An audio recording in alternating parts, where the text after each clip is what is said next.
ਤੁਸੀਂ ਸੁਣ ਰਹੇ ਹੋ ਪੰਜਾਬੀ ਰੇਡੀਓ USA ਤੇ ਸਿੱਖ ਇਤਿਹਾਸ ਦੇ ਵਿੱਚ ਅੱਜ ਦਾ ਦਿਨ। ਅੱਜ 13 ਦਸੰਬਰ ਹੈ।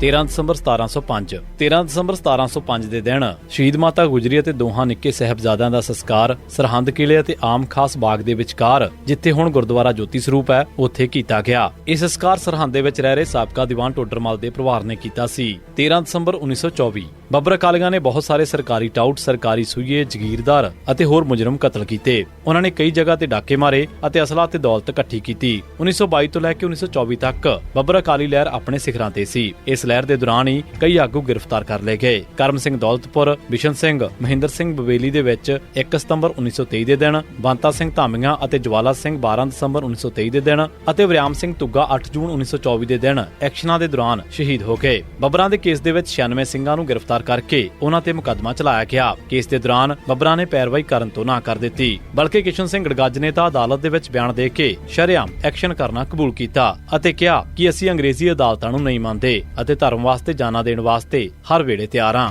ਗ੍ਰਿਫਤਾਰ ਕੀਤੇ ਗਏ 96 ਬੱਬਰਾਂ ਦੇ ਵਿੱਚੋਂ 5 ਪਹਿਲੋਂ ਹੀ ਬਰੀ ਕਰ ਦਿੱਤੇ ਗਏ ਸਨ। ਬਾਕੀ 99 ਦੇ ਵਿੱਚੋਂ 6 ਨੂੰ ਫਾਂਸੀ ਅਤੇ 49 ਨੂੰ ਵੱਖ-ਵੱਖ ਮਿਆਦ ਦੀਆਂ ਕੈਦਾਂ ਦਿੱਤੀਆਂ ਗਈਆਂ। 34 ਬੱਬਰਾਂ ਤੇ ਕੇਸ ਸਾਬਤ ਨਾ ਹੋ ਸਕਿਆ ਅਤੇ ਉਹ ਛੱਡਣੇ ਪਏ। ਇਹਨਾਂ ਦੇ ਵਿੱਚੋਂ ਸੁੰਦਰ ਸਿੰਘ ਹਿਆਤਪੁਰ 13 ਦਸੰਬਰ 1924 ਦੇ ਦਿਨ ਅਤੇ ਸਾਦਾ ਸਿੰਘ ਪਡੋਰੀ ਨਿਜਰਾ 19 ਦਸੰਬਰ 1924 ਦੇ ਦਿਨ ਮੁਕੱਦਮੇ ਦੇ ਦੌਰਾਨ ਹੀ ਜੇਲ੍ਹ ਦੇ ਵਿੱਚ ਚੜ੍ਹਾਈ ਕਰ ਗਏ ਸਨ। 13 ਦਸੰਬਰ 1991 ਦੇ ਦਿਨ ਪੰਜਾਬ ਪੁਲਿਸ ਨੇ ਸੁਖਵਿੰਦਰ ਸਿੰਘ ਪੁੱਤਰ ਗਿਆਨ ਸਿੰਘ ਨੰਬਰਦਾਰ ਵਾਸੀ ਮੱਲੀਆਂ ਜ਼ਿਲ੍ਹਾ ਅੰਮ੍ਰਿਤਸਰ ਨੂੰ ਇੱਕ ਨਕਲੀ ਮੁਕਾਬਲੇ ਦੇ ਵਿੱਚ ਸ਼ਹੀਦ ਕੀਤਾ। 13 ਦਸੰਬਰ 1992 ਦੇ ਦਿਨ ਪੰਜਾਬ ਪੁਲਿਸ ਨੇ ਰੁਪਿੰਦਰ ਸਿੰਘ ਉਰਫ ਭੁਪਿੰਦਰ ਸਿੰਘ ਪੁੱਤਰ ਚਰਨ ਸਿੰਘ ਰੰਗੜੀਆਂ ਵਾਸੀ ਜੰਡਿਆਲਾ ਰੋਡ ਤਰਨਤਾਰਨ, ਊਧਮ ਸਿੰਘ ਉਰਫ ਪਿਸਤੌਲ, ਹਰਜਿੰਦਰ ਸਿੰਘ, ਹਰਭਜਨ ਸਿੰਘ, ਪਰਮਜੀਤ ਸਿੰਘ ਪੁੱਤਰ ਮੇਹਰ ਸਿੰਘ ਵਾਸੀ ਪਿੰਡ ਨਾਨਕਸਰ ਤਰਨਤਾਰਨ ਨੂੰ ਨਕਲੀ ਮੁਕਾਬਲਿਆਂ ਦੇ ਵਿੱਚ ਸ਼ਹੀਦ ਕੀਤਾ। ਇਹ ਸੀ ਸਿੱਖ ਇਤਿਹਾਸ ਦੇ ਵਿੱਚ ਅੱਜ ਦਾ ਦਿਨ। ਤੁਸੀਂ ਸੁਣਦੇ ਰਹੋ ਪੰਜਾਬੀ ਰੇਡੀਓ USA।